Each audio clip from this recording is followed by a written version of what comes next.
Messieurs, bonsoir. 20h sur la RTS, le journal. Voici les titres. Le président Macky Sall exprime toute la solidarité du Sénégal au peuple nigérian. Le chef de l'État l'a réaffirmé à la célébration des 100 ans de la République de ce pays frère secoué par des attaques terroristes dans certaines parties du pays. Le chef de l'État regagné Dakar hier. Macky Sall rentre satisfait après un passage fructueux au Club de Paris et un séjour riche à Pékin, en Chine et au Qatar. Le parc Lambaye ne ferait-il plus courir? La question est à l'ordre du jour sur ce site où se vendent toutes sortes de produits, objets ou marchandises. Après plusieurs décennies de gloire, cet endroit niché au centre-ville perd de son lustre d'antan. Les vendeurs ne savent plus à quel client se vouer. Enquête dans ce journal. Boran célèbre Sorne Mame Diarra Bousso. Le magal dédié à la mère du fondateur du mouridisme est prévu demain. Ce village très particulier accueille déjà une foule de fidèles. La gestion de l'eau est au centre des préoccupations. Le ministre de l'Hydraulique rassure. Bienvenue à tous, mesdames et messieurs. Bonsoir encore une fois. Le président de la République est rentré après un long périple qu'il a mené en Chine, à Paris, mais également au Qatar. Le président Macky Sall qui se dit très satisfait de ce périple. Le président Macky Sall qui revient sur les grandes étapes de ce séjour qu'il a mené un peu partout dans ces différentes parties du monde. De retour à Dakar, le président de la République est revenu sur les différentes étapes de son voyage qui l'aura mené en Chine, en France, au Qatar et au Nigeria. Sa visite d'État en Chine s'est déroulée dans d'excellentes conditions. Des entretiens approfondis dans une parfaite convergence de vues avec son homologue Xi Jinping ont permis d'élever les relations entre les deux pays à un niveau stratégique. Une volonté commune d'intensifier l'amitié et le partenariat sino-sénégalais. Au titre des conclusions principales, des opportunités pour le tourisme sénégalais et le financement de l'arène nationale. Le président chinois a pris des mesures importantes dans le cadre de la visite, notamment en octroyant un don de 8 milliards et un prêt sans intérêt de 16 milliards, le tout devant constituer les sommes nécessaires pour la construction de l'arène nationale de lutte que je lui avais demandé de bien vouloir financer, puisque comme vous le savez, la lutte est un sport extrêmement important pour le Sénégal. Et donc, maintenant le financement est bouclé pour l'arène nationale. En outre, la Chine a décidé de considérer désormais notre pays comme une destination touristique autorisée.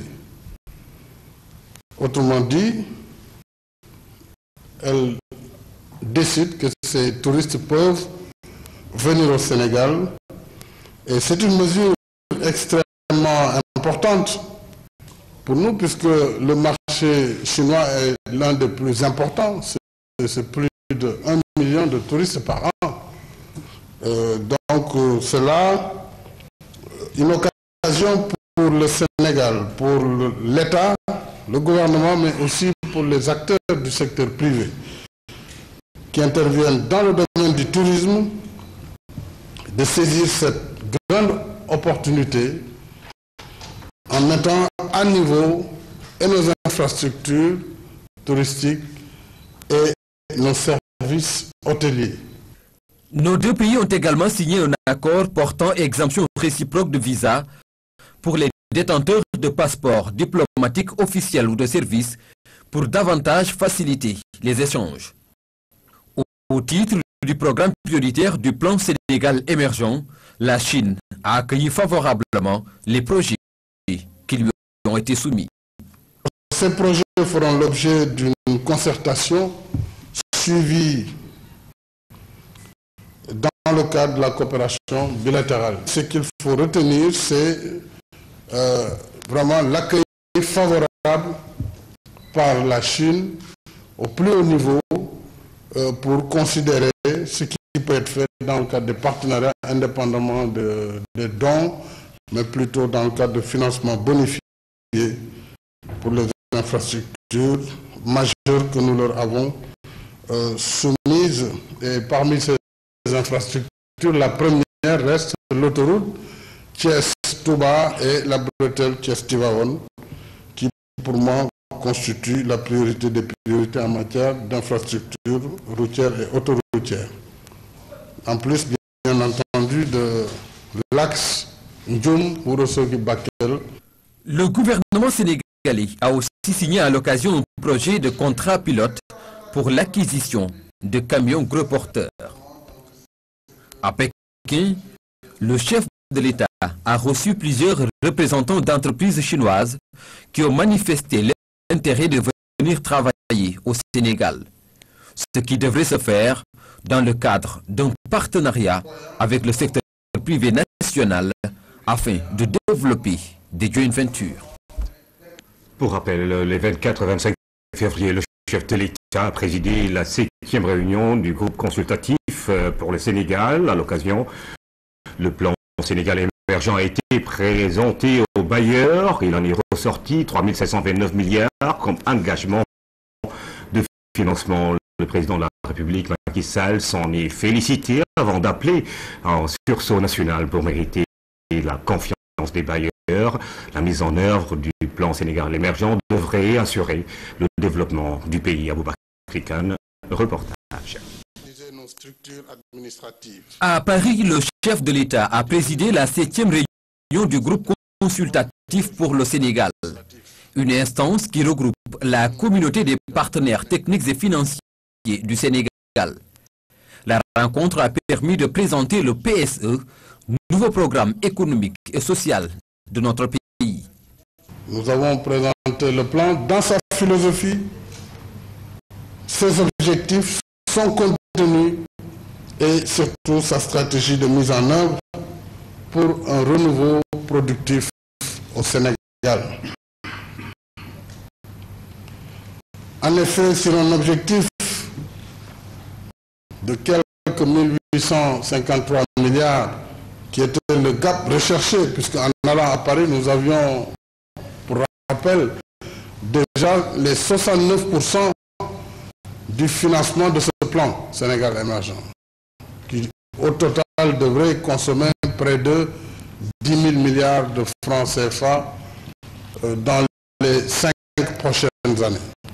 Et nous avions déjà les 69%, mais le défi, c'était au-delà de ce qui était convenu de trouver le gap complémentaire pour nous permettre d'atteindre nos objectifs, non seulement de développement, mais d'émergence dans l'horizon qui a été fixé. Au-delà des 1853, donc, nous avons enregistré plus de 3729 milliards comme engagement nouveau ce jour même, auquel il faudrait rajouter les 2056 milliards déjà acceptés et en cours de validation. Le président de la République a exprimé sa satisfaction pour les résultats obtenus et remercié au nom du Sénégal l'ensemble des partenaires qui se sont engagés sans réserve pour la validation de sa nouvelle vision du développement. Le soutien des bailleurs à qui le chef de l'État a appelé à un engagement de tout un chacun pour mériter la confiance de la communauté internationale. Une chose, c'est d'avoir l'accord et l'engagement. Une autre chose, c'est nous-mêmes d'assumer notre part d'engagement. Puisque pour réaliser une telle ambition, nous devons nous mettre au travail, sans tricher. Et très sérieusement, chacun, à la place où il est, qui assume sa responsabilité en pensant à la réussite de ce plan, qui est le plan qui doit permettre au Sénégal de décoller et enfin de connaître l'émergence. Ce n'est pas une illusion. D'autres nations l'ont fait. Et il n'y a pas de raison que nous ne soyons pas un lion d'émergence pour l'Afrique de l'Ouest, compte tenu de tous les avantages comparatifs de notre pays, sa stabilité, sa concorde nationale, la qualification de ses ressources humaines et la vision politique aujourd'hui qui vient sous-tendre sous tout cela et la mobilisation de toute la nation autour de ce projet qui est un projet national, un projet pour tous les Sénégalais et pour toutes les Sénégalaises. C'est donc pour moi l'occasion encore une fois de lancer un appel à toutes les composantes de la nation sénégalaise pour qu'elles se mobilisent afin que nous puissions réaliser et exécuter ce plan qui permettra par sa réalisation même de donner des emplois, puisque vous imaginez le nombre de chantiers qui sont concernés par autant de secteurs, l'agriculture, les infrastructures, l'énergie, le tourisme, l'habitat, y compris l'habitat social, les technologies de l'information et de la communication. Bref, ne serait-ce que la mise en œuvre de ce plan va mettre le pays en mouvement et va mettre le pays donc au travail. La mise en œuvre du plan Sénégal émergent devrait répondre ainsi aux préoccupations d'emploi, d'émergence et de croissance à travers l'exigence d'une parfaite transparence.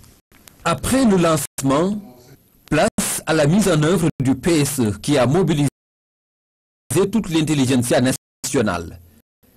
Un modèle qui appelle à un sursaut individuel et collectif autour des valeurs de travail et de discipline pour réussir le pari du renouveau productif du Sénégal.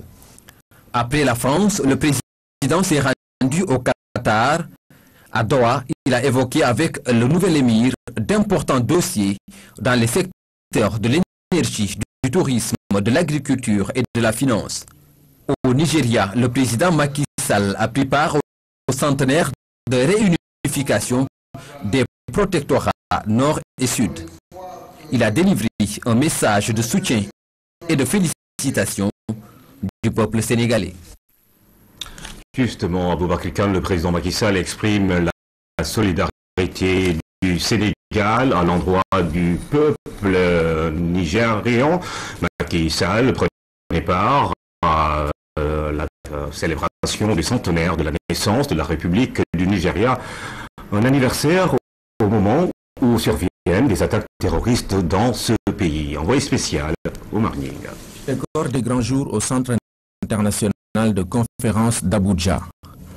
Aujourd'hui, le pays célèbre le centenaire de la réunification des protectorats nord et sud qui donna naissance à la République fédérale du Nigeria. En déroulant le tapis rouge pour ses pairs africains, le président Goodluck Jonathan trouve ici l'occasion de poser la problématique de la paix, surtout au lendemain d'attaques terroristes perpétrées dans son pays. Only 2 days ago, terrorists invaded a secondary school. L'attaque terroriste que nous venons de subir n'est pas nigérienne, elle n'est pas africaine. Mais je vous assure, les auteurs vont rendre compte. Le temps est venu pour nous de lutter efficacement contre le terrorisme, car on a un autre défi lié au développement de notre continent. Is a place and time to reflect on this theme of our centenary conference. À la tribune de la rencontre devenue un sommet pour la circonstance, le président Macky Sall a d'abord condamné l'acte terroriste avant d'exprimer la solidarité du Sénégal au peuple frère du Nigeria, État stratégique dans l'espace sous-régional. Je condamne fermement les attentats horribles qui endeuillent ces moments de célébration et de joie. Mais il n'y a guère de doute. La résilience du peuple nigérian et la fermeté de ses dirigeants auront raison du terrorisme. C'est ici à Abuja, siège de la CEDEAO, que convergent nos efforts et nos espoirs d'intégration. Le Sénégal apprécie positivement le leadership du Nigeria pour la sauvegarde de la paix et de la sécurité en son sein dans notre sous-région, Afrique de l'Ouest et en Afrique, et pour la construction de notre destin commun. La lutte contre le terrorisme appelle une collaboration transfrontalière. En rappelant cette vérité, le président Macky Sall insiste surtout sur la démarche inclusive qui doit viser ceux qui sont plus exposés à la pratique terroriste. Réagir aux crises, c'est bien. Les prévenir en soutenant la paix par la démocratie et le développement, c'est encore mieux. Soutenir la paix par la démocratie et le développement, c'est apporter des réponses durables aux problèmes de l'éducation, de la formation et de l'emploi. L'emploi des jeunes et des femmes en particulier. Car ne l'oublions pas, c'est souvent dans l'ignorance, faute d'éducation, dans l'échec et l'exclusion sociale, faute d'occupation, que prennent forme l'obscurantisme et l'extrémisme qui génèrent la violence et finalement la rupture de la paix dans tous nos pays. La sécurité humaine, la paix et le développement sont des préoccupations communes. C'est ainsi que les chefs d'État africains et le président François Hollande, invité d'honneur de l'anniversaire, ont tous exprimé leur solidarité à la République fédérale du Nigeria. Engagement a été pris de mutualiser les efforts pour faire face au terrorisme. À Dakar, le Premier ministre Aminata Touré a présidé hier, jeudi, en conseil interministériel sur les inondations. La rencontre a vu la participation de tous les acteurs impliqués dans la lutte contre ce phénomène. Durant la séance, plusieurs sujets ont été abordés, notamment la situation de ces projets et ouvrages à réaliser, notamment en matière de drainage et de rétention d'eau des pluies entamées l'année dernière. Le compte-rendu de Eric Nibadi. L'hivernage est une période de grâce pour beaucoup de Sénégalais. Pour certains, c'est le calvaire à cause des inondations. À preuve, l'année dernière, plusieurs quartiers de Dakar ont été sous les eaux pendant des mois. Face à cette donne, l'État avait entrepris la construction de plusieurs ouvrages de drainage et de rétention d'eau de pluie. Beaucoup de ces infrastructures sont aujourd'hui fonctionnelles. Nous avons constaté un état d'avancement plus ou moins satisfaisant de ces travaux. Et l'objectif qu'elle nous a assigné à nous tous, c'est de travailler en vue de terminer l'ensemble des travaux qui sont entamés, qui sont en cours avant l'hivernage prochain, mais également nous projeter par rapport à cet hivernage, donc pour pouvoir travailler encore au profit des populations qui vivent dans des zones d'inondation. En plus de ces travaux de réalisation d'infrastructures d'assainissement, l'État s'est attelé au recensement des zones inondables, un travail qui lui a permis d'ouvrir de nouveaux projets dans d'autres quartiers de la banlieue. Je profite de votre antenne justement pour demander aux populations qui se trouvent dans les zones de projet de bien vouloir quitter, aller rejoindre les logements qui leur sont affectés. Parce qu'en fait, ce travail-là est fait pour eux et il n'est quand même pas acceptable qu'un individu, que l'obstination d'un individu puisse être à l'origine de problèmes de plusieurs citoyens. Au cours de ce conseil interministériel, plusieurs autres sujets liés à la lutte contre les inondations ont été abordés.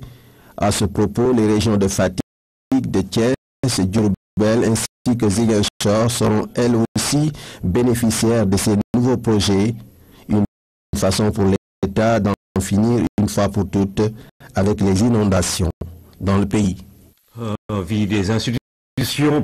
première session ordinaire de l'année au Conseil économique et social et environnemental. L'agriculture, l'éducation, l'économie sont les grandes questions autour desquelles ont débattu les conseillers. Le point avec Salut Sec. Pour cette première session ordinaire de l'année, les conseillers vont se pencher sur 5 thèmes. Le financement de l'entreprise sénégalaise, la participation des nationaux au plan Sénégal émergent, la commercialisation des produits agricoles, la protection sociale et les crises dans l'espace scolaire et universitaire.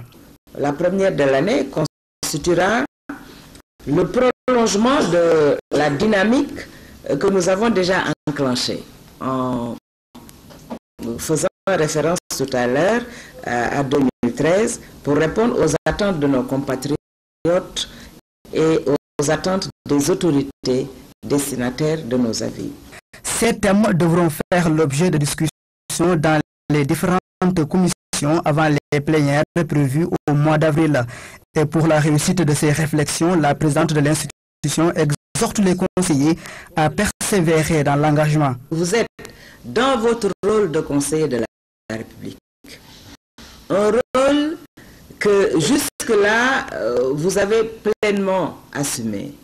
Et il me revient tout simplement de vous exhorter à nouveau à persévérer dans l'engagement, à veiller à ce que tous les secteurs de la vie économique, sociale et environnementale soient profondément visités afin que notre contribution à la définition et à l'amélioration de nos politiques publiques soit des plus pertinentes. Les avis et recommandations issues de cette session devront permettre au gouvernement de mieux prendre en charge ces secteurs stratégiques. Les thèmes qui feront l'objet de vos prochains débats au cours de la session qui s'ouvre aujourd'hui seront également d'une importance capitale pour la politique que le gouvernement élabore en matière, par exemple, de participation du secteur privé dans le cadre de l'exécution du plan Sénégal émergent. Les conseillers ont profité de cette session solennelle pour adresser une motion de félicitations au président Macky Sall après les résultats positifs du groupe consultatif. Une motion de félicitations a été également adressée à la présidente Aminata Tall pour la réussite de l'Assemblée générale des conseillers économiques et sociaux de l'Afrique, tenue récemment au Sénégal. Un village, un produit, c'est le nom du projet qui est mis en œuvre dans les régions de Fatick et Kaolack. Cela pour mettre en œuvre et valoriser davantage les produits locaux et augmenter ainsi les revenus des artisans. Depuis 2011, ce programme bénéficie du soutien de l'Agence japonaise de coopération internationale et un projet qui fait des résultats prometteurs. Le projet pour la promotion de l'artisanat nommé OVOP ou One Village, One Product, comprenant par un village, un produit, va boucler ses 3 années d'activité. Les groupements de Fatick et de Kaolack ont lancé les activités du projet OVOP. Au Sénégal, ce projet est soutenu par l'Agence japonaise de coopération internationale. Il vise à promouvoir les activités génératrices de revenus. Le projet OVOP donc, commence au Japon déjà donc, à peu près 50 ans. Bon, donc là, le projet OVOP a bien donc, contribué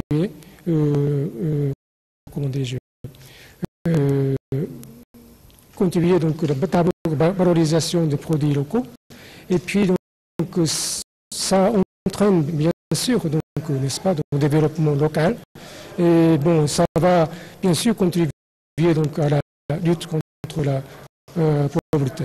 Dans un contexte de territorialisation des politiques publiques, le programme OVOP s'avère très pertinent et rencontre en tout cas le soutien des autorités. Et je crois que tout à l'heure, à travers les présentations, vous avez pu mesurer l'impact que ça a eu au niveau des populations à travers la valorisation des ressources locales. Les groupements de nos producteurs ont valorisé les ressources locales. Je m'active dans la production de sacs en jute. Je fais donc de la récupération. Je fais des sacs pour le marché aussi, à base de sacs de riz recyclés. Le projet OVOP, c'est un des meilleurs projets au Sénégal, puisque c'est un projet qui n'a pas été produit de là haut vers le bas, mais eux, ils sont descendus au bas, demander aux gens ce qu'ils font et ce qu'ils veulent, et c'est à partir de ce moment-là qu'on les aide dans ce qu'ils veulent et ce qu'ils font. Le mouvement Un village, un produit a été adopté dans de nombreux pays à travers le monde. Ce séminaire permettra au projet de faire la revue finale des activités menées depuis 2011. Il ouvrira d'autres opportunités pour favoriser le consommé local. Passation des marchés publics. 50 agents du ministère de l'Environnement et du Développement durable à l'école pendant 3 jours. Ils se sont, tant soit peu, familiarisés avec quelques notions en matière de gestion des finances publiques. Ibrahim Fall Junior. Ils sont administrateurs de crédit et personnes responsables de marché ou membres de la commission et de la cellule de passation de marché. Ils sont donc les acteurs de la commande publique, invités à l'école de la bonne gouvernance. Au-delà du fait que les capacités des acteurs de la commande publique sont renforcées, le ministère de l'Environnement et du Développement durable s'inscrit dans le sillage de la volonté du chef de l'État d'instaurer un système de gouvernance vertueuse et une transparence dans la gestion des ressources publiques. Vous êtes les seuls responsables, dira le formateur. La responsabilité du ministre n'est jamais engagée dans la procédure de passation des marchés publics, car il n'intervient que dans l'approbation des marchés et sous réserve de l'existence des crédits nécessaires à leur exécution. Par conséquent, même si le code est lourd, il est à éviter le gré à gré. Depuis bientôt 3 exercices budgétaires, nous n'avons pas fait de gré à gré. Nous avons suivi exactement les procédures de marché public et nous sommes à des taux d'exécution financière allant entre 80 et 90%, c'est-à-dire des taux de mobilisation des crédits de l'État. Au niveau du ministère de l'Environnement, notre ministère, les 4 dernières années où on a eu acquis des missions d'audit, nous avons été quand même bien notés. En attendant la réforme envisagée et qui prend effet à partir de 2017, l'autorité se félicite déjà des dispositifs mis en place au sein de son ministère et qui participent à rendre performant le déroulement des procédures de passation de marché public. À présent, je vous invite à fouiller dans l'histoire et le présent du parc Lambaye, si l'avenue Lamine Gueye à Dakar, connue pour le commerce de matériaux d'occasion et de récupération. Aujourd'hui, toutes les activités développées sur le site traversent une crise sans précédent. Toutefois, les commerçants bénéficient de l'appui de la municipalité de Dakar. Parc Lambaye, situé à l'avenue Lamine Gueye. Les premiers occupants de ce site sont venus de Lambaye, dans la région de Diourbel. Le commerce est l'activité principale menée dans cet endroit. Toutes les générations qui se sont succédées s'affairaient dans la vente de matériaux de récupération et d'occasion. La tradition persiste, mais aujourd'hui, rattrapée par la modernité, les produits se vendent au compte-gouttes.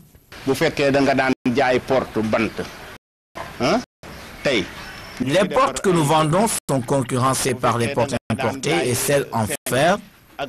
Le zinc et les ardoises sont aussi laissés en rade au profit des terrasses. Voilà pourquoi l'activité ne marche plus comme avant. À côté des matériaux de construction, il existe d'autres marchandises. Le constat est toujours le même. Le commerce ne marche plus comme avant. Et je trouve que les choses ont tout simplement changé. Il ne faut pas imputer les difficultés à quelqu'un. Difficile de croiser un client dans cette partie de l'avenue Lamine Gueye. Quasiment des œuvrés, les commerçants palabrent à longueur de journée. Les conducteurs de pousse-pousse en ressentent forcément les conséquences. Les clients ne viennent qu'au compte-gouttes. On nous oblige à payer 100 francs de taxes.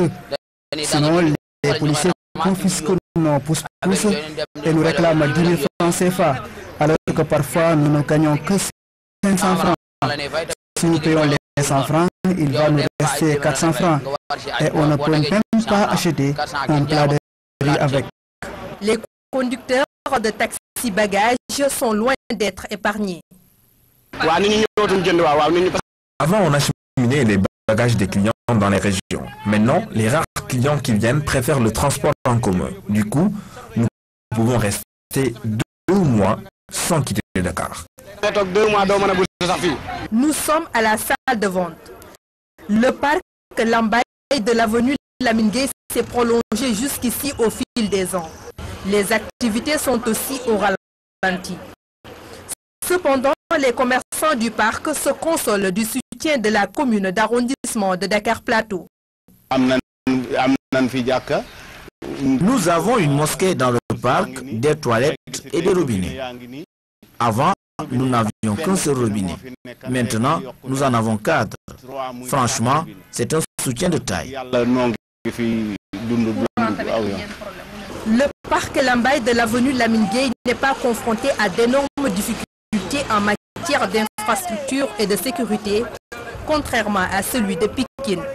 Le site appartient à une communauté lébou qui le loue aux commerçants. C'est sur l'avenue Lamine Gueye, le parc Lambaye qui rappelle bien des souvenirs où est également installée une forte communauté mouride qui va célébrer le Magal de Port-au-Khan. Demain, le ministre de l'Hydraulique et de l'Assainissement s'engage pour une bonne distribution de l'eau le jour du grand rassemblement. Pape Diouf était à Port-au-Khan pour rassurer le comité d'organisation du Magal dédié à Sorna Mam Diara Bousso. Claire Diop. Pape Diouf dans la cité religieuse de Port-au-Khan, le ministre de l'Hydraulique et de l'Assainissement accompagné de ses chefs de service a tenu à faire ce déplacement. Objectif, faire le point avec le comité d'organisation. En prélude du Magal de Port-au-Khan, des dispositions avaient été prises pour une couverture correcte en eau de qualité pour le village, surtout en cette période dite sensible vu le nombre important de pèlerins attendus dans le cadre du Magal. Sur le terrain, les images rassurent. On a donc réhabilité tous les forages. Il y a un qu'on a visité tout dernièrement qui est irrécupérable, mais on a joué sur les 2 autres pour augmenter le débit. Ce qui fait que d'après les techniciens, on a même doublé la capacité de ces forages-là par rapport à l'année dernière. Donc ce qui est rassurant. On a mis en place une vingtaine de camions, on va aller jusqu'à 35 camions citernes. Il y aura également 50 bâches à eau qui seront donc mises à la disposition du marabout pour pallier à toute éventualité. L'assainissement de Port-au-Khan n'est pas en reste. À ce niveau, le travail a déjà commencé et va se poursuivre. Les camions sont déjà passés pour faire le vidange de toutes les fosses. Il y a un camion qui est resté et les autres vont revenir après le Magal donc pour faire le nécessaire. Il y a également des toilettes mobiles qui vont arriver aujourd'hui ou demain donc pour compléter tout le dispositif. Je pense qu'en tout cas, ce que avait été demandé par le CRD, nous avons fait, je pense, dans certains endroits, nous avons fait plus. Et nous souhaitons en tout cas que ça puisse en tout cas contribuer à la réussite du Magal.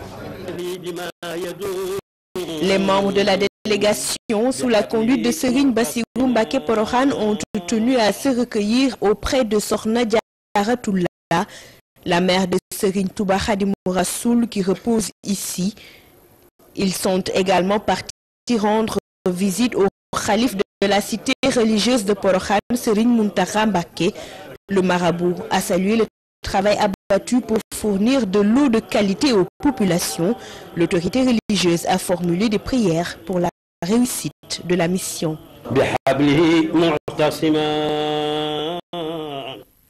C'est donc dans ce village du département de Nioro que repose la mère de Serigne Touba, fondateur du mouridisme.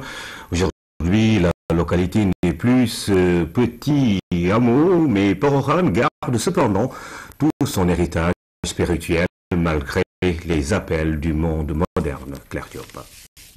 Toute l'histoire a commencé quand le marabout Maman Anta Sali décida de rejoindre Bour Saloum Maba Diakhou Ba pour livrer des batailles pour le triomphe de l'islam.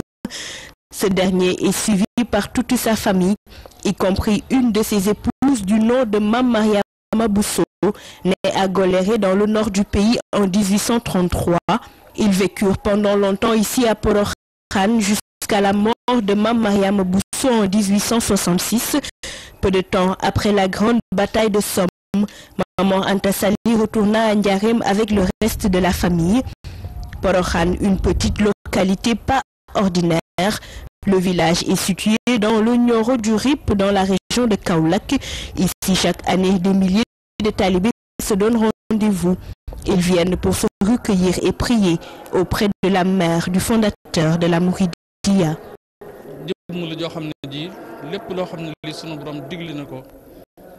C'est une personne qui, durant sa vie, s'est évertuée à être une musulmane exemplaire, mais aussi une bonne épouse et une bonne mère. Elle a tout donné à son mari. Sa propre personne ne l'intéressait pas. Et tout selon les préceptes de l'islam.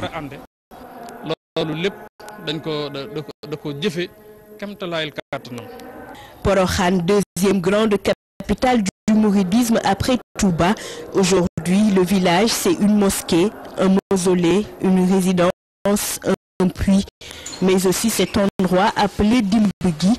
Ici, Serigne Touba, jeune, venait s'y réfugier. De grands chantiers sont entrepris pour la modernisation du village. Mame Diarra Bousso, une grande dame qui n'a vécu que 33 ans, et pourtant son passage sur terre est marqué d'une empreinte indélébile. L'histoire raconte que durant sa courte vie, elle n'a fait que deux choses, adorer et unifier Dieu, mais aussi être au service exclusif de son mari.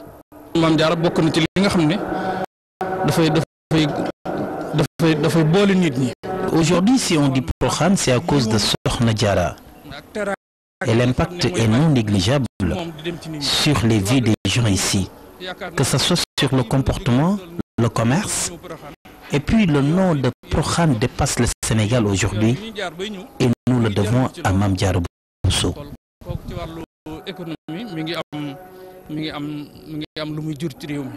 Porokhane, une localité remplie d'histoire. Le legs de Mame Diarra est à perpétuer. Sa piété, ses faits et gestes demeurent plus que jamais d'actualité, notamment en cette période où la jeune génération est en perte de repères. À 24 heures du Magal de Porokhane, l'heure du nettoiement et de l'aménagement de certains sites a sonné. Sur place, le rush des fidèles se poursuit. Une affluence que nous décrit encore une fois Claire Diop. Porokhane s'apprête à célébrer l'édition 2014 du Magal de Sokhna Diarra. Le village a fait peau neuve pour accueillir les milliers de pèlerins d'ici et d'ailleurs attendus. Déjà, l'ambiance des grands jours y règne. Le va-et-vient des charrettes et autres véhicules pour acheminer les pèlerins est incessant. Sous le ndigal du Khalif de Porokhane, Serigne Mountakha Bassirou Mbacké, des maisons ont été construites, aménagées et équipées pour le bien-être des hôtes.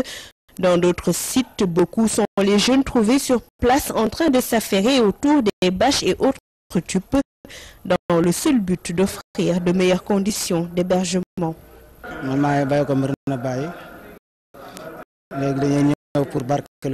Je viens de Medina Baye. Nous sommes des talibés de Serre al-Islam.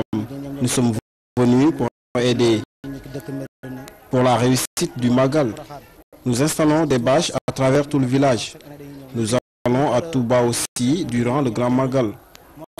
Nous sommes tous des talibés. Il faut qu'on s'entraide.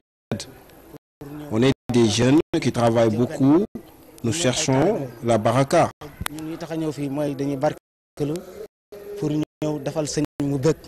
Dans cette prise en charge, les femmes s'organisent. Du côté de la cuisine, pas de souci à se faire. Beaucoup de plats copieux sont prévus. Les dépenses faites à ce niveau par le comité d'organisation sont inestimables. Ce qui est certain, c'est que toutes les dispositions sont prises pour que chacun mange à sa faim. Le marabout a dit de tout faire pour bien gérer les pèlerins. Il y a beaucoup de femmes qui sont affectées à la cuisine. Ce que nous utilisons comme viande et ingrédients est inestimable. Nous sommes toutes mobilisées à partir de 6 heures du matin jusqu'à 3 heures du matin. Nous allons faire du tchéboudienne, paella, entre autres. Personne n'aura faim. En cette période de dévotion, beaucoup sont les talibés qui ont fait le déplacement pour prier avec le marabout à la grande mosquée de Porokhan. De grands moments de prière en souvenir de Sokhna Diarra Bousso. Cette dernière, en tant que femme, a déjà montré la voie à suivre. La tâche est loin d'être accomplie en Centrafrique. C'est la conviction du président français, François Hollande. Il a effectué une visite de 7 heures à Bangui où il a salué l'action des soldats français. François Hollande arrive sur la base française à Bangui. Une visite pour saluer les 2000 hommes de la force Sangaris dont la mission vient d'être prolongée par l'Assemblée nationale. Depuis leur arrivée début décembre, les militaires français et leurs collègues africains de la MISCA ont saisi une dizaine de tonnes d'armes, des saisies dans les deux camps, chez les ex-rebelles de la Séléka ou les milices anti-Balaka. Pour le président français, c'est signe de progrès considérable, mais la tâche est loin d'être accomplie. Nous devons faire cesser, lorsqu'ils existent, les règlements de compte, rétablir l'autorité du gouvernement, lui permettre d'engager le dialogue et éviter qu'il y ait la moindre tentation de partition à l'est de la Centrafrique. Après sa visite aux troupes françaises, François Hollande a rencontré la présidente centrafricaine par intérim. Catherine Samba-Panza a remercié le président français pour son engagement. Les dignitaires religieux, chrétiens et musulmans étaient là aussi. Depuis des semaines, ils tentent de calmer la haine qui déchire le pays. Nous voulons vous réitérer notre volonté à tous les trois de continuer à ramer, parfois à contre-temps, pour dire que ici, ce pays, c'est un pays laïque. Ce qui est le plus important, c'est le vivre ensemble. Un discours qui reste un vœu pieux. Partout, les massacres continuent, les musulmans fuient les milices chrétiennes. À l'ONU, c'est l'inquiétude. Le diplomate chargé de la Centrafrique affirme qu'un nettoyage ethnique est en cours. Je travaille pour l'ONU depuis plus de 20 ans. La Centrafrique est l'un des endroits les plus difficiles que j'ai jamais vus. Ça me rappelle les premiers jours de ma mission à Gorazde, à Srebrenica, dans les enclaves musulmanes de Bosnie-Herzégovine. La violence est aussi forte. La situation des gens est extrêmement préoccupante. Conséquence, déjà plus de 250 000 réfugiés et des centaines de musulmans centrafricains continuent d'affluer dans les pays voisins, au Tchad ou au Cameroun. Et puis, pour la première fois depuis sa déchéance, Viktor Yanukovych a refait surface. Il a tenu une conférence de presse ce vendredi en Russie. Il dénonce une usurpation du pouvoir et s'insurge contre ce qu'il appelle une politique irresponsable des Occidentaux. C'est en Russie, à Rostov-sur-Don, ville dite porte du Caucase, que le président ukrainien déchu est disparu depuis une semaine a refait surface. Dans une conférence de presse très attendue, Viktor Yanukovych a annoncé vouloir poursuivre la lutte pour l'avenir de son pays, tombé aux mains de jeunes néo-fascistes. Affirmant avoir été contraint de quitter le pays, il a dénoncé la politique irresponsable des Occidentaux et estimé que les événements qui se déroulaient en Crimée était une réaction naturelle à une usurpation de pouvoir. Depuis 2 jours, en effet, la plus grande confusion est entretenue dans cette région ukrainienne russophone. Depuis Kiev, le nouveau pouvoir a accusé Moscou d'invasion après la prise de contrôle de plusieurs sites stratégiques par des hommes armés, casqués, mais en uniforme non identifié. Je ne suis pas sûr de qui ils sont, juste des hommes armés. Mais ils ont aidé à rétablir la sécurité, ils ont pris le périmètre sous leur contrôle. Ce vendredi, Moscou a démenti être impliqué dans la prise de contrôle d'aéroports et dans la journée, un haut responsable ukrainien a affirmé que les aéroports de Sébastopol et Simferopol étaient sous le contrôle des autorités officielles. Face à l'incertitude qui prévaut dans l'Est, le président ukrainien par intérim a lancé un appel solennel. Nous appelons la Fédération de Russie à arrêter les gestes de nature à porter atteinte à la souveraineté et à l'intégrité territoriale de l'Ukraine et à rejeter tout soutien au séparatisme en Ukraine sous toutes ses formes. Même optique pour la France, l'Allemagne et la Pologne qui ont réaffirmé leur soutien à la souveraineté et l'intégrité territoriale de l'Ukraine. Journée du Sénégal au Salon international de l'agriculture de Paris. La question de l'autosuffisance alimentaire a été au cœur des échanges. Le Sénégal compte atteindre ce niveau en riz, arachide et autres produits agricoles. Envoyé spécial à Paris, Amélie Diop.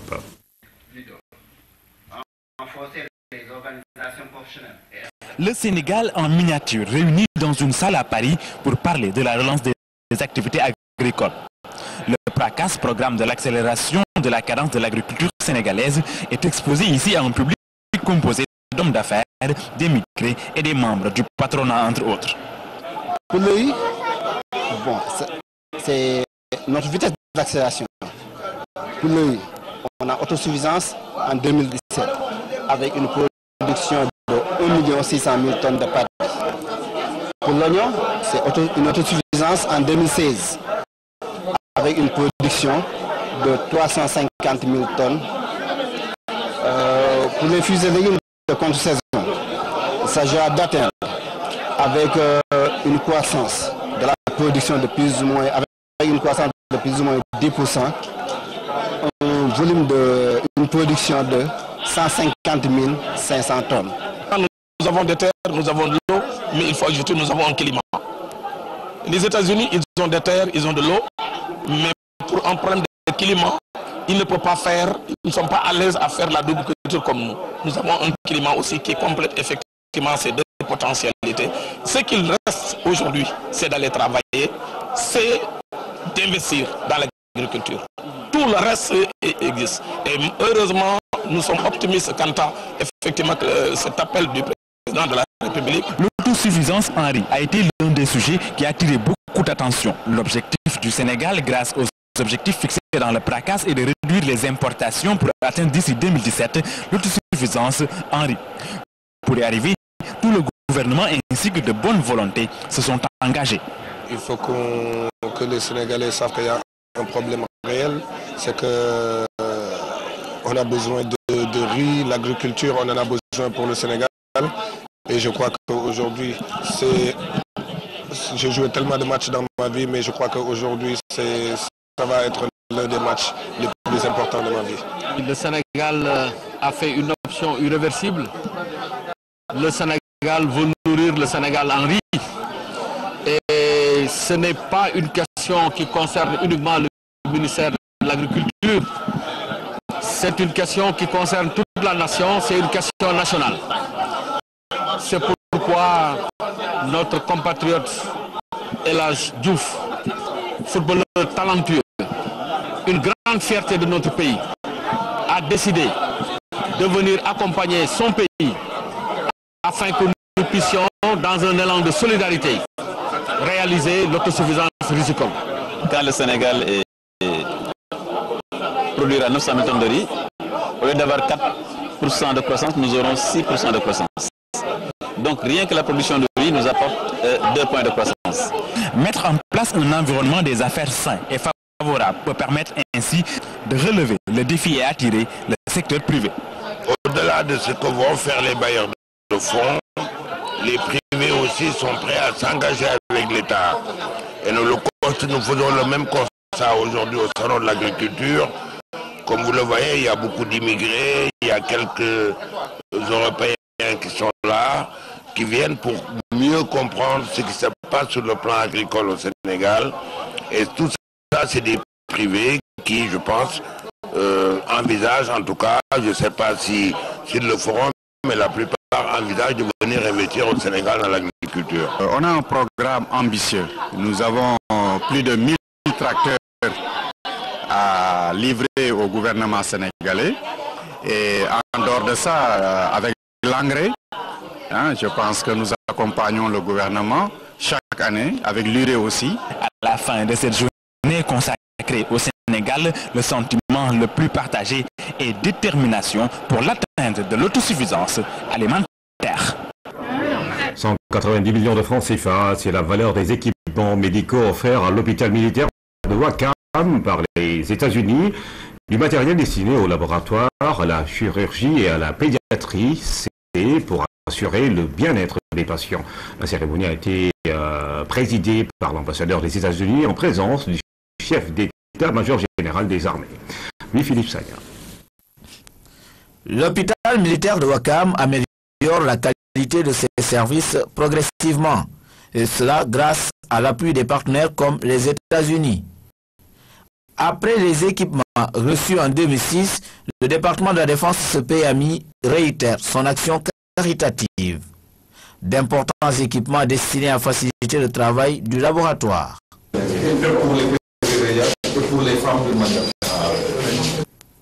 La visite des différentes unités a permis de constater tout le bien que pourrait apporter ce matériel flambant neuf. On a reçu du matériel qui permet de mieux prendre en charge des maladies comme le HIV, le sida, les hépatites aussi. Et donc, oui, indéniablement, on s'attend comme par exemple à avoir une amélioration de la qualité de soins. La chirurgie et la pédiatrie ont été également servies avec des couveuses et des tables de réanimation. C'est les militaires sénégalais qui vont utiliser cet équipement pour soigner la population sénégalaise. C'est une population en bonne santé et c'est une population qui peut se développer, se mieux développer. Donc c'est quelque chose d'important pour nos deux gouvernements. Estimé à 190 millions de francs CFA, ce dont ne fait que renforcer le long compagnonnage entre les deux forces. Nous avons une coopération très étroite en matière d'équipement et d'accompagnement et de formation avec l'armée américaine. Et je m'en réjouis. Quand on nous accompagne, il faudrait également que nous mettions en tout cas la main dans la poche pour mériter cette confiance. Il faut signaler que ce laboratoire sert de référence dans la lutte contre le sida dans les forces armées. Jusqu'ici, le taux de prévalence est de 0,7. Pour mieux préserver cet acquis, le commandement compte équiper les centres médicaux de garnison des régions.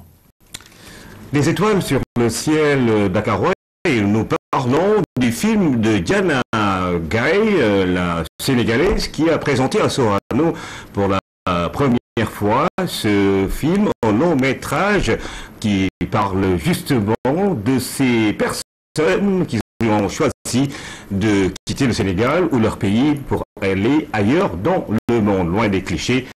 Diana Gaye pose un regard critique sur différents choix.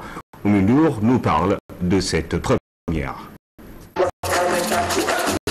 De la joie et de la légèreté sur la scène de Sorano, l'indécrottable Rouman a certes révélé les talents de danseur de quelques spectateurs téméraires, mais les vraies stars que le public était venu admirer étaient sur grand écran dans le nouveau film de Diana Gaye, Des étoiles. Les étoiles, c'est les personnages principaux du film, mais c'est nous, cette espèce de miroir comme ça, qui serait nous humains sur Terre, on aurait chacun notre étoile là-haut en reflet. Des étoiles est un chassé-croisé entre trois personnages, Sophie à Turin, son époux Abdoulaye à New York et son cousin Tierno vivant dans la Grosse Pomme, mais de passage à Dakar pour enterrer son père. toutefois pas à vous retrouver dans les lieux communs de l'immigration. Des étoiles, c'est bien plus que cela. J'avais surtout la volonté de raconter des personnages en mouvement, une jeunesse comme ça en mouvement, en circulation. Il n'était pas tant question d'immigration, d'émigration, mais j'avais envie d'être au plus près des personnages, de leurs émotions, de leurs sentiments. Avec ce premier long métrage réalisé à la manière d'une chronique, la franco-sénégalaise aux origines italiennes et maliennes revisite avec clairvoyance un de ses thèmes de prédilection. Je porte avec moi les histoires d'exil de mes grands-parents, de mon père, de gens qui m'entourent et que j'ai pu observer. Et c'est quelque chose qui résonne très fort en moi, qui reste voilà, un sujet qui est au cœur de mes préoccupations. Avec ses courts-métrages, Diana Gaye avait obtenu plusieurs prix et distinctions à travers le monde, dont 2 nominations au César en 2008 et 2011. Des étoiles pourraient bien lui valoir autant de plaisir. Le film a déjà décroché 2 prix au Festival d'Angers. Les étoiles, ou plutôt une galaxie, pour vous accompagner le long de ce week-end. Enfin, nous parlons de football. Le groupe sportif et culturel des institutions et services de l'État organise demain, samedi 1er mars 2014, au stade d'Emboy Diop, la finale du championnat interministériel. Au programme, à 14h45, match de classement, ministère des Finances contre ministère de la Justice. 16h30, ministère de la Pêche contre ministère de l'Enseignement supérieur. Mesdames et messieurs, merci de suivre l'actualité tous les jours sur la première chaîne de télévision sénégalaise. On se donne rendez-vous demain pour le 20h. D'autres informations vous attendent un peu plus tard dans la soirée sur cette même chaîne. Merci à tous.